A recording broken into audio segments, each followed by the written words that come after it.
What's up, guys? It's your boy, the Bad Wolf. All right, so we have a couple of three things that we're gonna chat about real quick. Okay, so this video should be labeled something about care of and autographing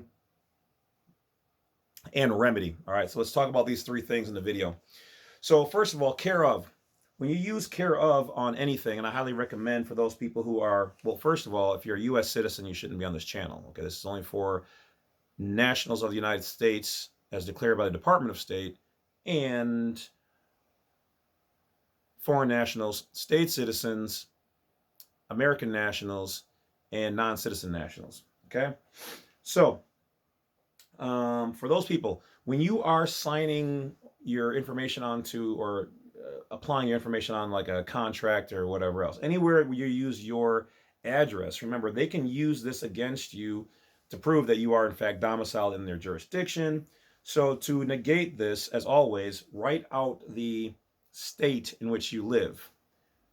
Don't use the zip code if at all possible. If you have to use it, well, try to go with all zeros. If you can't use that, then put the brackets around the first and last number, or put a box around the whole thing. Or you use care of. Anytime you use care of, even if it is with a zip code or whatever else, C/O, and then your name means that you just live there. So what they've done on the passport DS11, if you read the fine print, it literally will say on there that if you don't put an address on the permanent address, they will assume, these people love to assume, which you know that makes an ASS out of you and me, right? All right. So they will assume that your mailing address is your house. Okay. And oftentimes, let's be real, it is. But if you want to avoid that and avoid that jurisdictional trap, you put care of in front of it. Okay. And remember, there is no law that requires you to use a zip code. So you do not have to use it at all, anywhere at all. They can't force you to take a benefit and then say, well, you're ours. We're forcing you to take it. That you can't do that.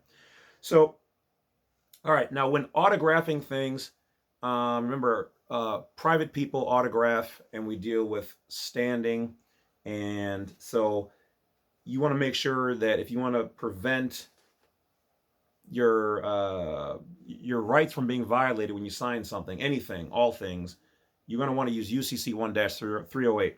Now, I do know that a guy just got his car and he signed that on the application, and the bank basically refused it because they want to be able to take that note and monetize it, and you are preventing them from doing such. So don't do that if you want to get the vehicle. Okay.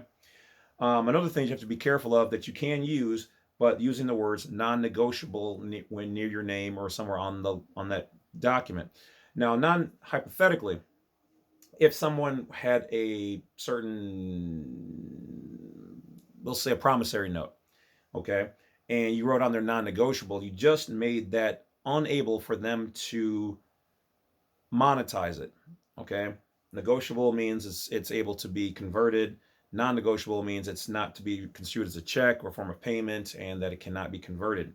So there are some moments where you can use that, but you have to be careful, because if you're doing things such as either subrogation or a promissory note in itself or whatever, and you write that on there, you've just prevented that from being monetized, and it might defeat your purpose for doing that in the first place. So also when autographing things, because remember, nationals of the United States or non-citizen nationals, we don't sign anything, we autograph it. Okay, so when you're autographing, you want to make sure that you are using your given name. Now, if you want to transfer the liability to the straw man, then yes, you would sign it with your all caps name. Okay. Otherwise, in general, you want to autograph it and you're going to use your full given name. All right. So your full given name would be like colon Bob colon Smith dash of the Johnson family or of the Johnson tribe, clan, the nation of Johnsons.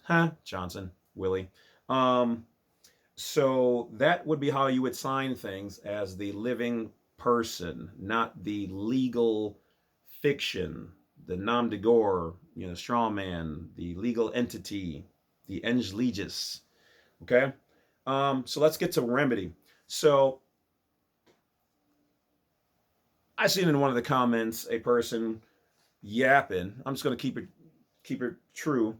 Oh, we're tired of seeing videos, or I'm tired of seeing videos. You're talking about all this and all that, but we want to see you in court. First of all, moron, why the heck would I want? And I usually don't address people or situations, and I definitely don't go back and forth with people on their other channels and whatever else. But why would I want to step foot into their court? If you're doing something, if you're doing right to travel, guess what? We've all been there. I've had it twice done in 10 years. Okay. First of all, slow your monkey down. Okay. First of all, that's not self-governing. But yes, sometimes they do overstep and bother you.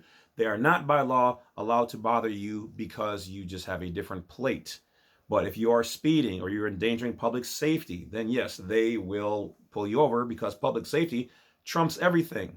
Okay. And also, if you got pulled over, you should have had your passports corrected. You should have contacted the chief of police and whoever else with your affidavits, let him know. If you've done all of that, and if you have removed yourself from the DMV by sending them an affidavit for that, and you've given back the license and the plates, and you've canceled your accounts, not just gave them back the car, but you told them I want it closed and canceled and my data removed, okay, in the proper ways, or you use one of their forms to do this proper. If you've done all that, you shouldn't be getting arrested. Okay, that being said, but if in fact all that you still did and you still did, then the cop overstepped, in which case then you take them to federal court for remedy. And whatever else, then you're subject to their jurisdiction.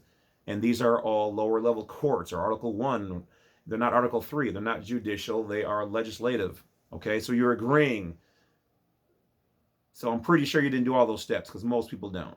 That's probably why you're in that situation.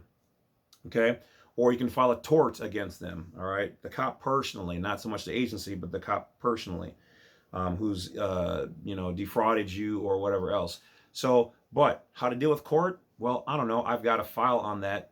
So while get it and use it if you want. Okay. Otherwise, research how to win in court. Oh, wait, I've got a file for that too. So, like, you want to do these things and you're half stepping, and then things happen. But they even happen to good people, even though you're minding your own business. You are a part of this particular movement. You are fighting for your freedoms. It's not that you're not built for this, okay? Because guess what? You are fighting for your country, which is America, and you're not doing it in the right way. You're doing bits and pieces, and you think what, like a magic banner or cape is going to come on you, and you're just above the law? That's not how this works. We work with the law, okay? We also are the law. We're positive law, all right? And so know what you're doing. Watch all the videos, study, and then if you have to go into court, then you do what's best for you, okay? Just as entertainment, I'm giving you this. So yeah, there's a lot of things. I could make a video over 2 or 3 hours on how to prepare you for court. That's why I have the files available to help you out. But yeah, there's lots of traps. Them calling your name is a trap, because they're calling your legal name. You can address that issue. And they'll say, well, if you're not him, then we are going to issue a warrant for your arrest. Okay, what do you do then? All right. So I can give you all of the steps per the video, but if you don't know all of them and you don't have your status corrected, it's not going to make any difference, because it's all a private court. They don't have to go by case law in there. They won't respond to you if you challenge them with case law, because that's not their jurisdiction. It's not their thing. They can go by however they feel. They can just not like you and give you whatever. Okay. So I'm not going to prepare you for failure. I'm not going to prepare you at all. I provide you with a guide to help you in your situations. But if you don't want to be there, then, or you don't want to deal with that, then don't do this. Don't try to change your status because you want to be above the law, and then when you still get arrested, then you want to whine. Yeah, I got arrested. Yeah, many of us have been. Okay? That doesn't mean they're right. It means they're violating our constitutional rights and Supreme Court rulings and opinions, which means you have to then go get remedy in the higher courts and stop playing around on here and whining about it. So anyway, so those are basically the things, guys. Yeah,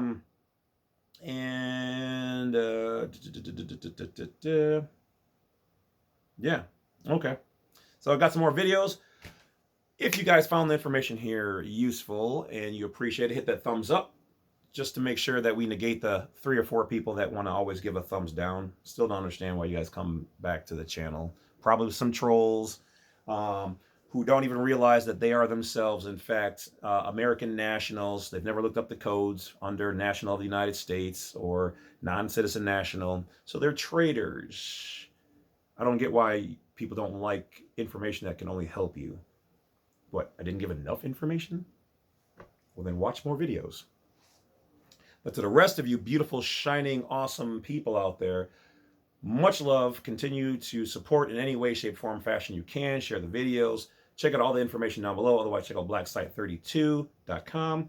And I will talk to you guys later because, well, I don't know. You guys seem to like the info, and I like bringing it to you. So take care of yourselves and stay healthy. Talk to you later. Wolf!